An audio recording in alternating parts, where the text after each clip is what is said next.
Ողջույն սիրելիներս, այսօր պատրաստում ենք իմ ամենասիրելի ամանորյա խմորեղեններից մեկը՝ մանդարինկա։ Դե ինչ, սկսենք պատրաստելը։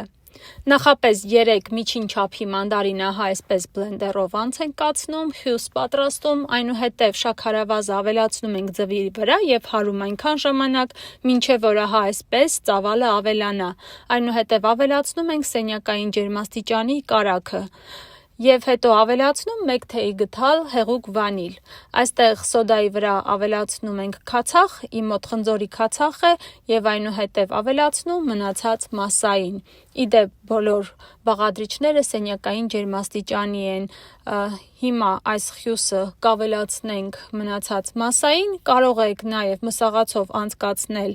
մանդարինները, բայց երբ որ մսաղացով եք անցկացնում, ավելի շատ հյութ է դուրս տալիս, իսկ այս տարբերակով խյուսը ավելի պինդ է ստացվում։ Ավելացնում ենք ալյուրը, ալյուրի քանակը 330 գրամ է։ Միգուցե ձեր մոտ մի փոքր տատանվի ալյուրի քանակը, քանի որ կախված է մանդարինների մեծությունից։ Եթե ավելի մեծ է մանդարինները, ապա մի փոքր ավելացրեք ալյուրը։ Ահա այսպիսի տեսք պետք է ունենա խմորը բիսկվիթային խմորի նման։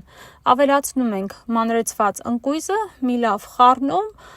պետք չէ հարիչով հարել, ուղղակի այսպես ձեռքով խառնենք, որպեսզի հավասարաչափ խառնված լինեն։ Այնուհետև խմորը բաժանում ենք 2 հավասար մասերի, իմ մոտ ամեն մի ափսեում 650 գրամ է։ Այն տարան, որի մեջ թխելու ենք, յուղաթուղթը դնում ենք եւ այնուհետև խմորը լցնում։ Տարածում ենք խմորը երկայնքով 1, այնպես ենք անում, որպեսզի հարթ լինի։ Իսկ եթե հարթ չլինի, մի կողմը բարձր կլինի խմորի, մյուս կողմը ցածր։ Ուղարկում ենք ջեռոց եւ թխելու ենք 170 Ցելսիուս աստիճանում 15 րոպե։ Թխվելու ընթացքում չենք մոռանում մյուս խմորի բերանը ծածկել սննդային թաղանթով։ Հիմա այս մյուսն էլ կթխենք, պետք է թխենք կրկին 170 Ցելսիուս աստիճանում 15 րոպե, բայց կախված է նաև ձեր ջեռոցից, միգուցե ձեր մոտ մի փոքր ավել կամ պակաս ժամանակահատվածում թխվի։ Անպայման հանելուց առաջ ստուգում ենք փայտիկով։ Եթե փայտիկի վրա խմորի հետքեր չկան, ուրեմն շերտերն արդեն իսկ թխված են։ Հիմա անցնում ենք կրեմի պատրաստմանը։ Պետք է կարագը լինի սենյակային ջերմաստիճանի, կհարենք մի լավ, հարելու ընթացքում, երբ որ տեսնում ենք, որ կարագը կողքերին է հավաքվել, ահա այսպես դեպի ներս ենք բերում, որպեսզի ավելի լավ հարվի։ Երբ որ ափսեի կողքերին է մնում, ապա լավ չի հարվում եւ հավասարաչափ ու համասեռ զանգված չի լինում։ Իսկ հիմա արդեն իսկ տեսնում եք կարագի գույնը փոխվեց, ավելի սպիտակ է,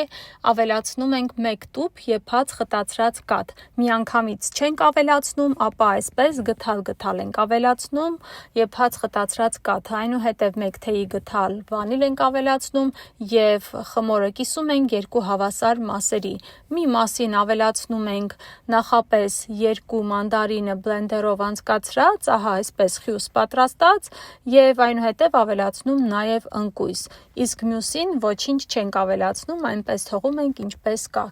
Առաջին շերտը դնում ենք եւ այնուհետեւ ավելացնում ենք այն կրեմը, որի մեջ արդեն իսկ ավելացրել ենք մանդարինը եւ ընկույզը։ Այսպես բոլոր կողմերով մի լավ տարածում ենք եւ երկրորդ շերտն ենք դնում։ Երկրորդ շերտը դնելուց հետո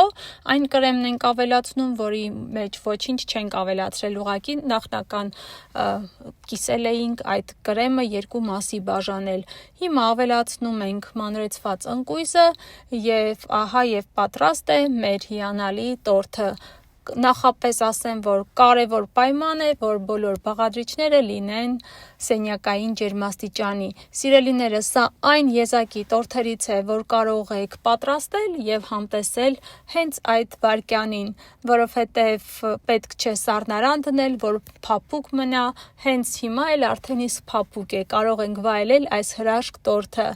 Եթե ցանկանում եք, որպեսզի կտրվածքը ավելի գեղեցիկ լինի, կարող եք 1 ժամով տեղափոխել սառնարան, այնուհետև կտրել եւ կտրվածքը ավելի գեղեցիկ կլինի։ Այնուհետև զարդարելու ենք մանդարիններով եւ ջնարակով։ Այս տարբերակով ուղղակի հիասքանչ է ստացվում, դուք էլ պատրաստեք այս հիանալի բաղադրատոմսով։ Սիրելիներս, եթե հավանեցիք տեսանյութը, խնդրում եմ մի մոռացեք սեղմել լայք, եթե առաջին անգամ եք ալիքում, բաժանորդագրվեք և սեղմեք զանգակոճակին, որպեսզի ստանաք ծանուցում իմ տեսանյութերի։ Ցտեսություն, կհանդիպենք շուտով։